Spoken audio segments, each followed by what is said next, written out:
William Patterson sat in the mahogany-paneled conference room, his weathered hands folded quietly in his lap as his stepson James whispered something to his wife across the table.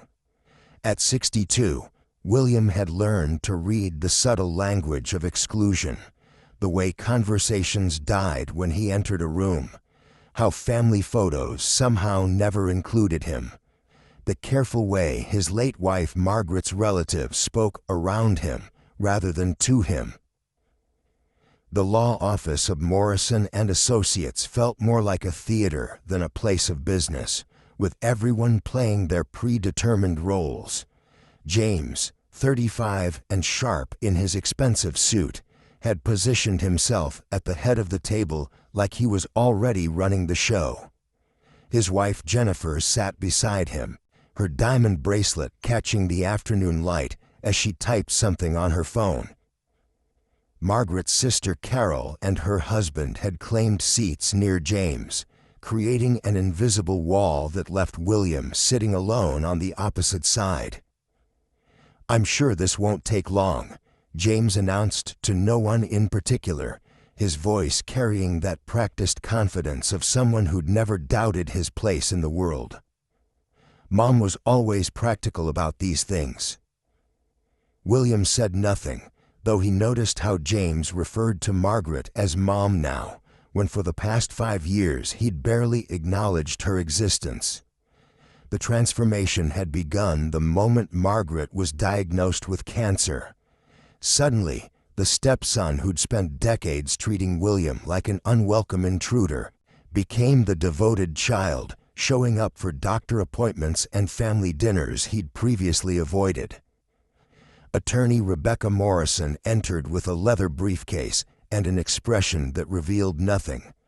She was a woman in her 50s with steel gray hair and the kind of presence that commanded attention without effort.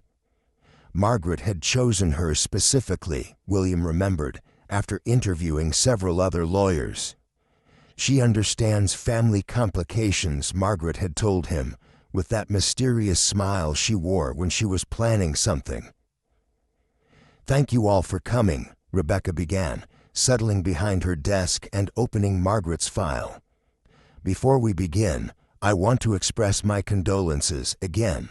Margaret was not only a valued client, but someone I considered a friend." James nodded solemnly, playing the grieving son to perfection. "She spoke of you often. We appreciate everything you did for her during the difficult time." William almost smiled at that, the difficult time, as if Margaret's 2-year battle with cancer was merely an inconvenience, rather than the period when James had finally decided his stepmother was worth his attention. During those long months of chemotherapy and hospital stays, William had been the one holding Margaret's hand, driving her to appointments, and sitting beside her bed during the darkest hours.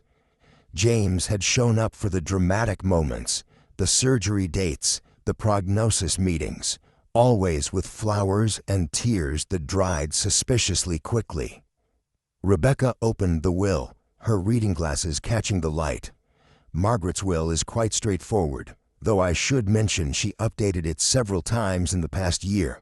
The final version was executed just 3 months before her death." "Updated?" Carol spoke for the first time, her voice sharp with concern. "What kind of updates?" "We'll get to that," Rebecca replied calmly. "Let me read the relevant sections.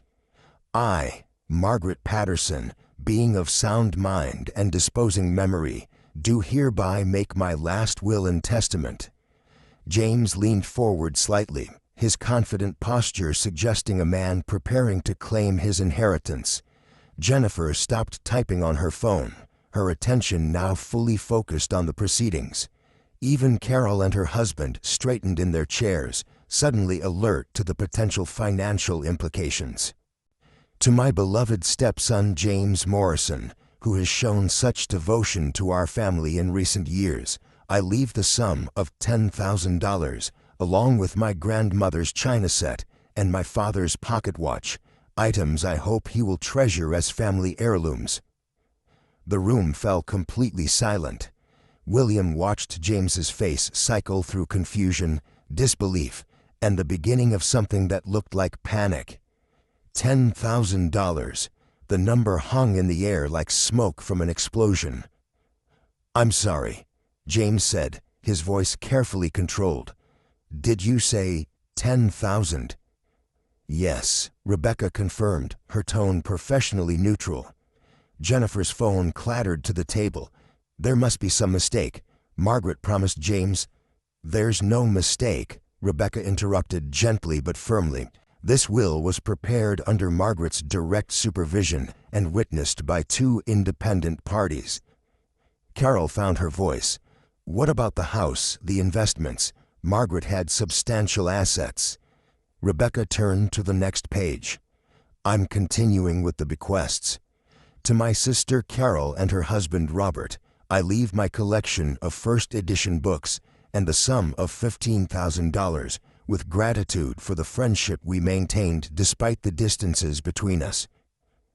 Now Carol's face showed the same shocked expression as James. $15,000 and some books. The house on Maple Street was worth $680,000 alone, and everyone in the room knew Margaret had been careful with money her entire life. "This is impossible." James stood up abruptly, his chair rolling backward. "Where's the rest? The house, the investment accounts, her life insurance. Mom had close to $3 million in assets." William remained seated, watching this drama unfold with the detached interest of someone observing a play he'd already seen the ending to. Margaret had shared her intentions with him months ago, during one of their late-night conversations in the hospital. "They think I don't see it, the way they treat you, the way they've always treated you." Rebecca consulted her document again. The remainder of Margaret's estate, including the family home at 1247 Maple Street, all investment accounts, life insurance policies, and personal effects not otherwise specified, I leave to my husband, William Patterson, the man who stood by me through 25 years of marriage, who cared for me during my illness, and who loved me without condition or expectation. The explosion was immediate and volcanic. James slammed his palm against the table. "This is fraud. She was on medication, not thinking clearly. William manipulated her." "That's a serious accusation," Rebecca said, her voice taking on a harder edge. "I can assure you that Margaret underwent extensive mental competency evaluations specifically to prevent such claims. She was completely lucid when she made these decisions." Jennifer was on her feet now too, pointing at William like he was a criminal. He isolated her from her family, filled her head with lies. William finally spoke, his voice quiet but carrying clearly through the chaos. "I never said a word against any of you." "Then why?" James demanded, his face red with rage and disbelief. "Why would she do this?" Rebecca reached for another envelope. Margaret anticipated this question.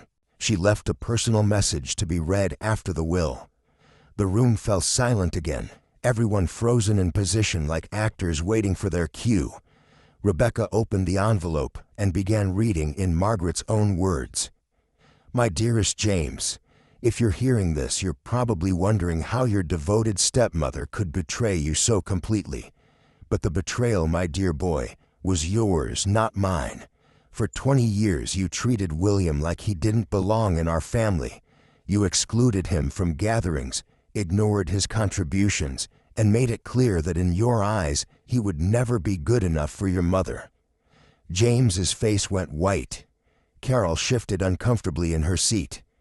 "William never complained, never asked me to choose between him and you. But I watched James. I saw how you dismissed his opinions, rolled your eyes at his stories, and treated him like hired help rather than family.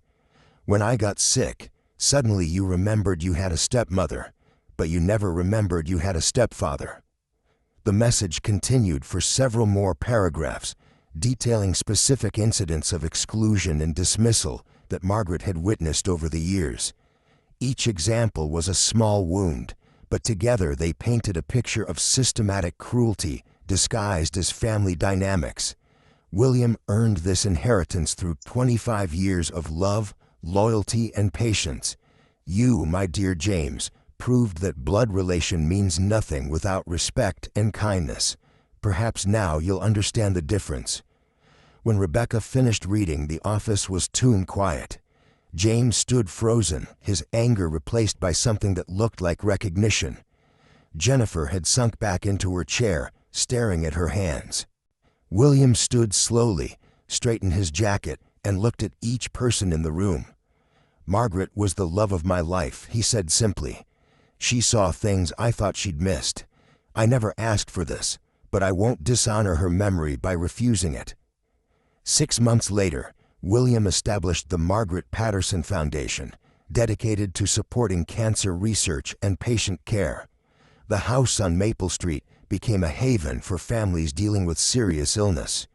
James eventually reached out, not for money, but for forgiveness, a conversation that would take time but felt like a beginning. Sometimes justice isn't about punishment. Sometimes it's about recognition. Recognition that love is earned through actions, not inherited through blood.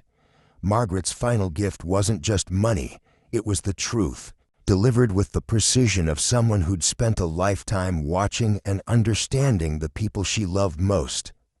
Have you ever witnessed a moment when someone's true character was revealed in the face of unexpected circumstances? Share your thoughts below, and don't forget to like this video and subscribe to Hidden Hearth for more stories that explore the complex dynamics of family, love, and justice.